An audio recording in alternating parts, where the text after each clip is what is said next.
Hello Libra, this is Kate from Clear Blue Tarot with a reading for you, a timeless reading.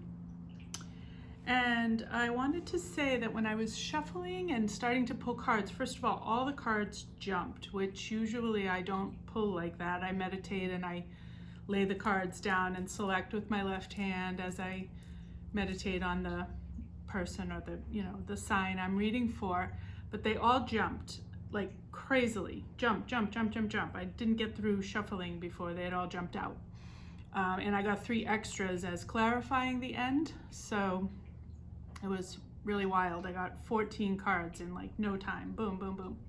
So that coupled with, I really felt strongly that this is not just a reading for Libra, but it's a reading for anyone concerned right now with justice in any way. If there's anything that's been unjust or unfair in your life, this reading could apply to you.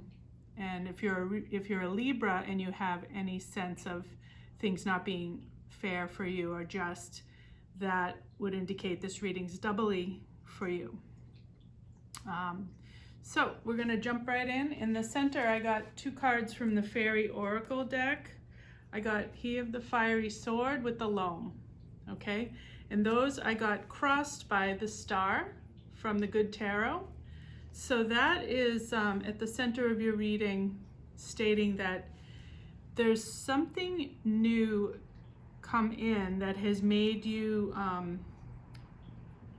change course, head towards a new direction. With that He of the Fiery Sword, it's saying this card is about a sword of truth, like the Ace of Swords, but it's more than that. It's actually a symbol of wisdom and compassion. So it's not just stating your truth, it's changing and embracing some new wisdom. The sword doesn't really look like a sword, it looks more like a feather. So in that way, it reminds me of the Good Tarot, where all the sword cards are actually represented as feathers.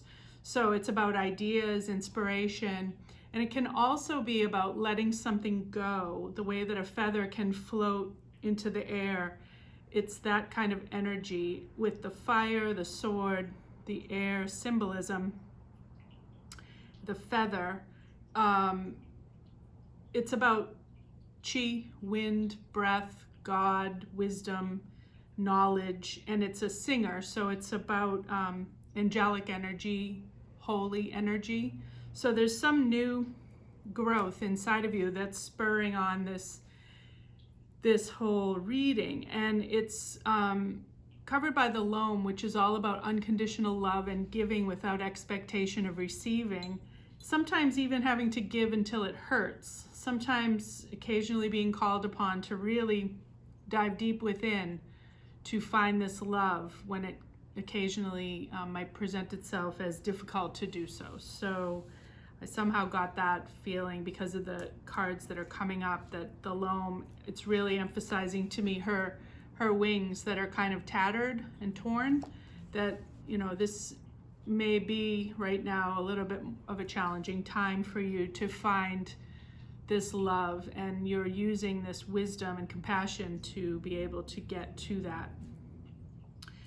With the star card crossing it, the star is all about, it could be about the public eye, it could be about putting yourself out there, it could be about wishes coming true, it could be about healing. There's lots of ways that the star manifests, and with it as a challenge, I'm going to say, because of the cards coming up, that it has to do with healing, and I'll let you know as we go on why I think that that's a little bit challenging for you right now to do some healing. In your recent past, you have the Dragonfly card from the Spirit Animal Oracle, and that card is all about truth coming out of illusion. So it's about seeing the truth and breaking through some illusions. So you may have had some new illumination, some new idea that has propelled you into this current situation. You're resting on the sun, which is all about abundance. It's the happy card of the deck. And so it's saying your foundation is there, that you have a lot to give and your life is very abundant. It doesn't necessarily always have to be material things. Abundance comes in many forms. So it could be that you're full of joy. It could be that you're full of spirit. It could be that there's something overflowing, there's something abundant within you or in your material world that's allowing you to have this ability of the loam to give without needing to necessarily receive back. So that's what you're resting on. The crown is the Three of Pentacles, so it's about working together in harmony with others, or it could be just doing some work yourself with your spirit guides, or you know, not just with other people. It could be that you're working on something with others or alone, and that it's kind of like work as its own reward. So it's something you enjoy doing, and it makes you feel good at the end of the day that you accomplished something that day. So your near future, you have the Three of Swords. And, you know, I don't know if you know what this may be that's about to come up, but for some reason I'm feeling like you know what it is already. And there's something heading your way that you're anticipating is going to be painful in your heart space.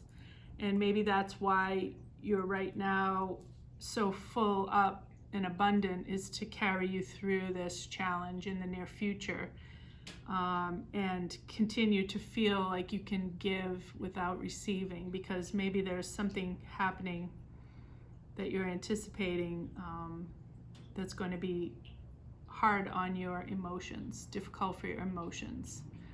Maybe it's a loss that you know you have to go through in the near future, or if it's some big change that's going to be a little bittersweet. That's kind of the feeling I'm getting from it. But hang in there, because things are going to get better.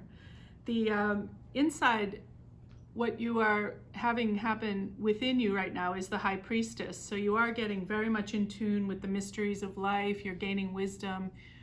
You are embracing your spirituality. You're perhaps getting into a little bit of ritualistic practice, where you know, maybe light a candle, meditate. Maybe you're reading cards, maybe you're reading books that have some wisdom to them, some spirit guidance, or you're, you know, lighting sage, or getting together with like-minded people to discuss esoteric subjects. But that's what's happening inside of you. And how people are seeing you on the outside is this trickstery gnome from the fairy oracles.